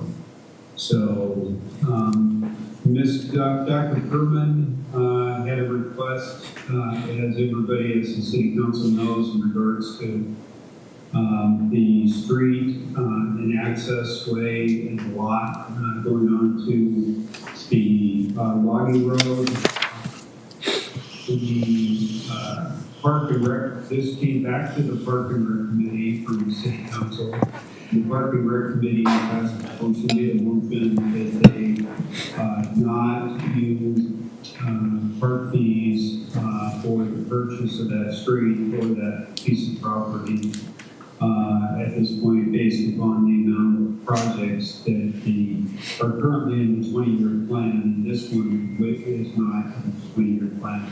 And so a motion was made and passed against the purchase of that property as well as the street. So those are the highlighted areas for that. Under the Canby Adult Center, they are excited about the grants that they've applied for and working collaboratively to get the generator put in. For those that don't know, the Rotary is doing a power race at their annual banquet to support project at the Canby Adult Center.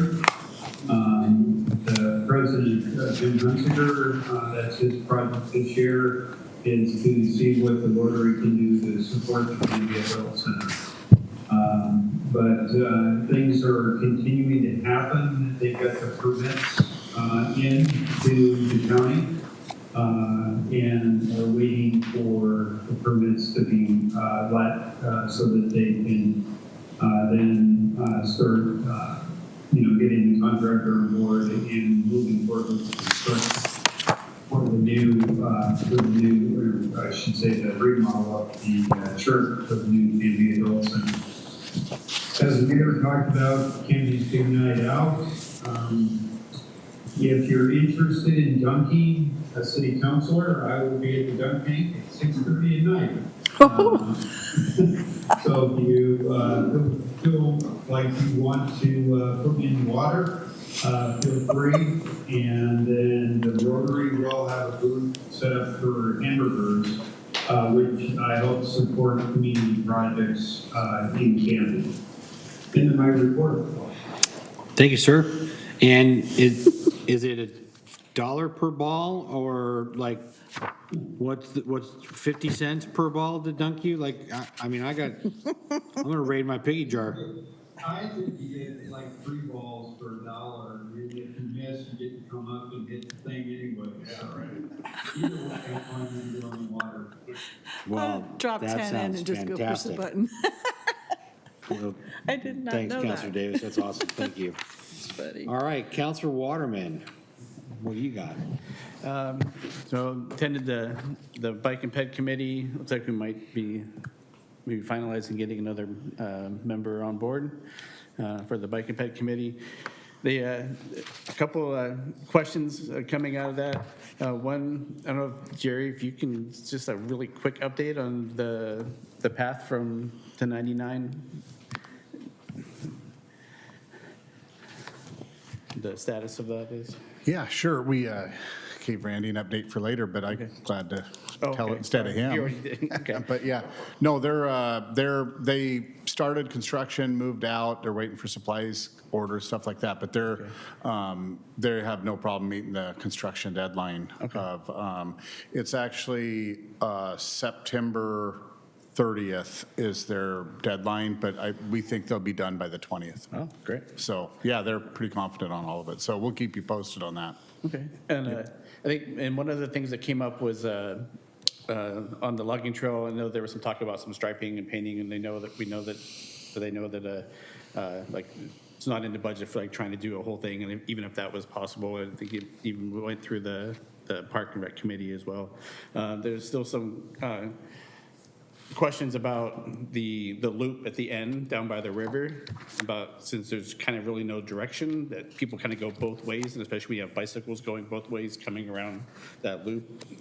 I think they might be, if they haven't already, maybe reaching out to you or somebody to maybe redefine kind of some of that request down there, so that we don't have people kind of going opposite directions, sometimes on bicycles, that might cause some issues, and even with pedestrians. So That makes sense. Okay, thanks for the heads up. And so, yeah, so I think that's basically all I have on the Bike and Ped Committee.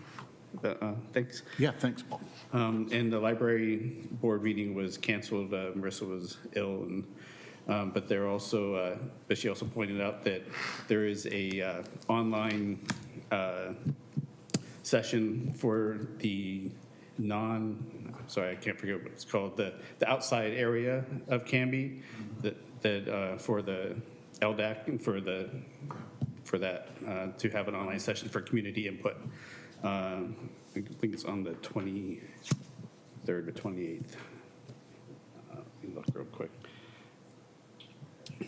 Okay. Yeah, I'd like to know what it is. And I think one of the big things that would be good if anybody else is on there as well to talk about is kind of one of the big things about that is about how Caris currently is in the Canby School District, but library funds from Caris go to Oregon City. And so hopefully we can kind of get that back on topic for people to kind of maybe rearrange that so that Canby can utilize those funds where that's closer and people tend to come here anyway. And the input's entirely online? Or Yeah. Is it like a window of opportunity, or is it a specific date? It's a specific date. It is.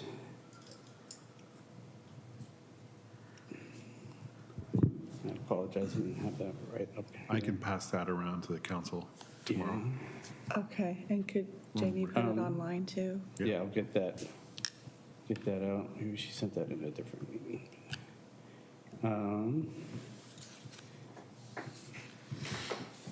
But let's see. Sorry.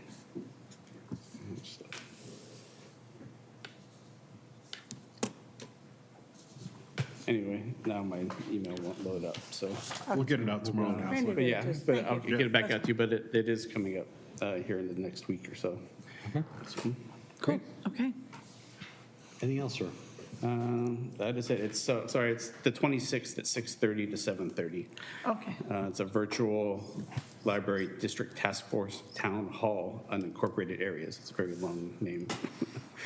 So, and I could probably make sure that Marissa can send that out as well. That'd be great. So, Yeah, yeah. I'm sure there are a lot of folks that would like to have input, so if it could get on the website and Facebook too. yeah, That'd be good. that's all I have. Great, thank you. Counselor Stearns? Not much to report. On Saturday, I went to the Bridging Cultures event. That was fun. Talked to some people there. I was unable to attend the Canby Utility Board meeting because I was watching some cowboys get beat up by some bulls. And it was pretty bad for the cowboys.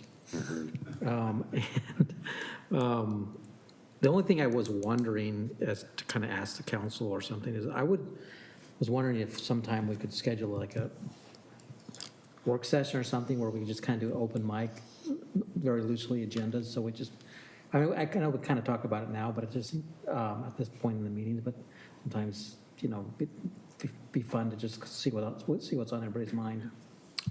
I mean, I could ask you individually, but. Re-ask that question. You're wanting to do what? Sometimes schedule some work sessions where just the councils can just talk it out, talk things on mind. Okay. I mean, that's all I have to say.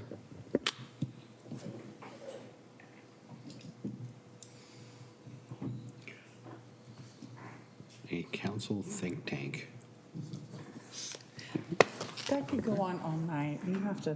It could, but like I say, sometimes like, just I bring up things in council meeting because I'm thinking, if I don't do it now, then when will I bring it, like the whole thing with the school thing, and it's not exactly on topic, but, you know. Kind of that window, yep. Like, Okay. but just schedule a specific time to go over that, and then we can schedule things for meetings Okay. or something. Council President Hensley.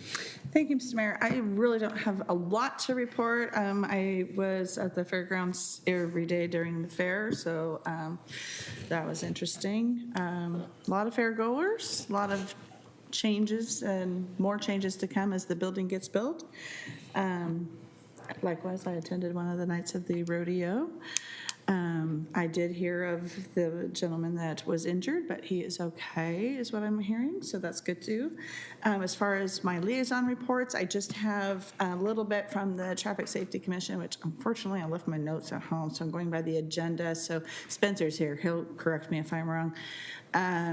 We were talking about traffic counts on Holly and some discussion about different kinds of sidewalks, crosswalks, I mean.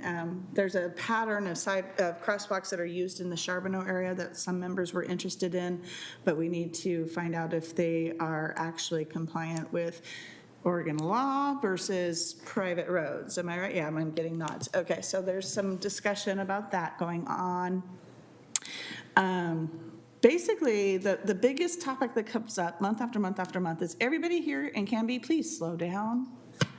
Speeding is the biggest complaint at the Traffic Safety Commission in every neighborhood. We get people coming into our meetings complaining about speeding. So just, as the mayor said, with school starting, just everybody needs to just slow down, take precaution, and look around and be safe out there. And that's all I have. Okay, thank you very much.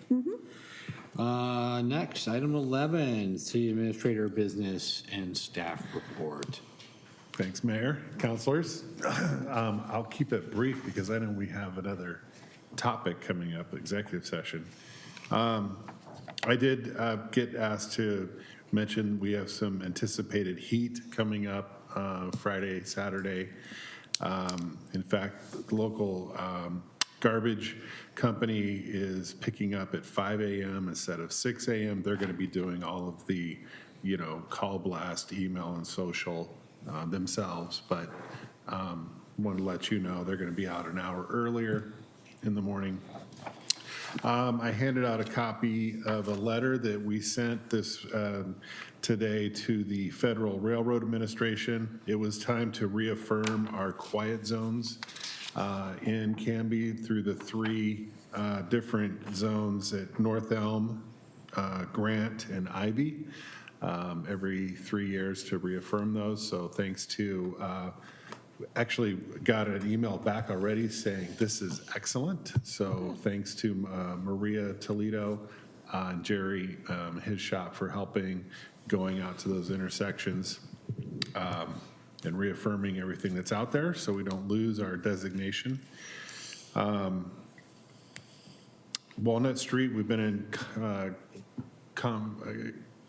conversation with Clackamas County and our engineer on that project extension. As you know, it's in the county, but it will be a municipal street, so there's some coordinating that needs to take place, plus the ODOT connection on 99. So a lot of conversations really heating up, looking like possibly an IGA will take place so that we can get going sooner than later on the project up at Walnut. Met on scene at Willow Creek last week with the HOA leadership. All of you are familiar with Willow Creek neighborhood. There's a municipal park area there that the HOA president and Kara Hawkins are interested in talking to the city about. This has been an ongoing conversation. So we're going to meet next week with those folks. The fence is in great disrepair, the ground's under repair, trees, they've had an arborist come out, they're not in great shape. So they're going to come in and sit down with us at the city and just talk options for that area next week. everybody, including Don and Steve Gehring, have some ideas here at the city. Ivy Street on schedule, curb and sidewalks are in, landscaping's going, and the next and last step is the overlay. So it's exciting to see that. You got an update on the logging bridge walking path, the urban renewal project, the September 20th target date for completion. Councilor Stearns talked about the concept or the topic of work sessions. So the mayor and I have a one-on-one coming up. We're going to talk about general updates for work session topics, when the council prefers to meet to have work sessions, what time of the night. Here we are at 9 o'clock. We still have business to tend to. So how quickly can we get at 6 o'clock or off council meeting night work sessions for our big items? I think I'll leave it at that. We have an STC presentation to take a look at your sanitary sewer, stormwater, parks, and transportation SDCs.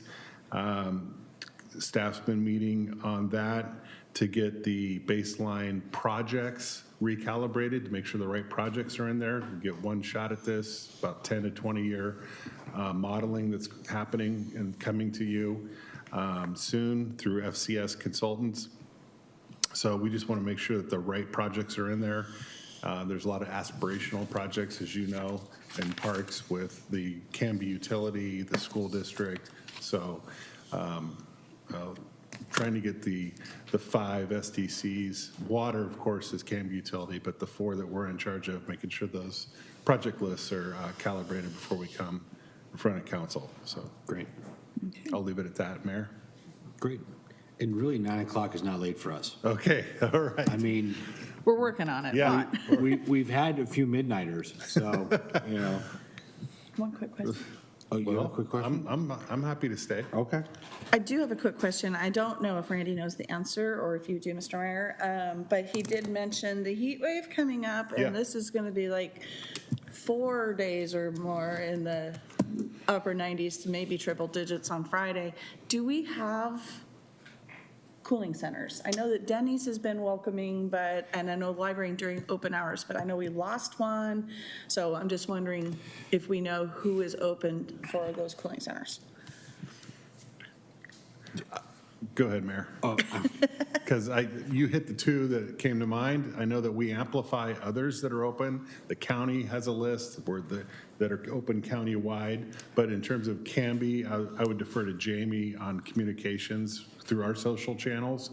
But the ones that you mentioned, certainly the library and Denny's comes up earlier this summer. Yeah, there was one church, but I think Mayor, they're are you not familiar doing with that any? this year. The only other one I think on occasion has been the adult center for seniors that need a place to go during the day. Other than that, Yeah. there was a church that was Evenings. acting in that capacity for both cooling and warming shelter. The congregation has since decided to move from that, so it's really just those 3. We'll ask around tomorrow. Does that sound fair? Yeah, that's Counselor? fine, and if it could get pushed out Yeah. on the socials, that'd be great. Thank you. That's all. Okay. Mr. Ely, anything else tonight? Mr. Mayor, I think that concludes our end of report and ready to adjourn, if it pleases the mayor and the council. Okay. Next on the agenda, any other citizen input this evening? Looking at citizens, nobody's rushing forward. Great. No one online? Teresa, action review. Okay, well, you guys approved the consent agenda. You adopted ordinance 1654. You approved ordinances 1655 and 1656 to a second reading on September 3rd, 2025.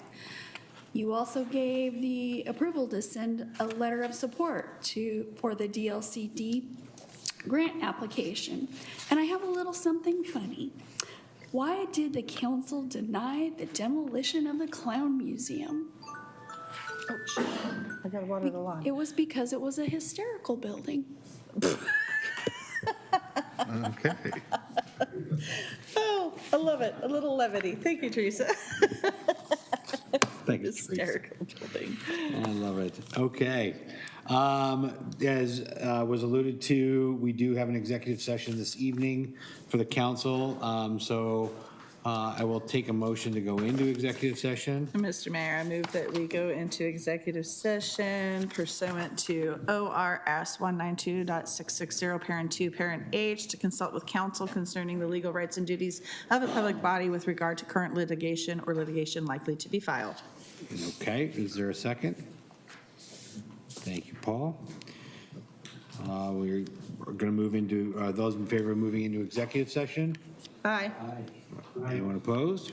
All right, Canby, we're going to go into executive session. For those of you not involved, thank you. And Canby will say goodnight.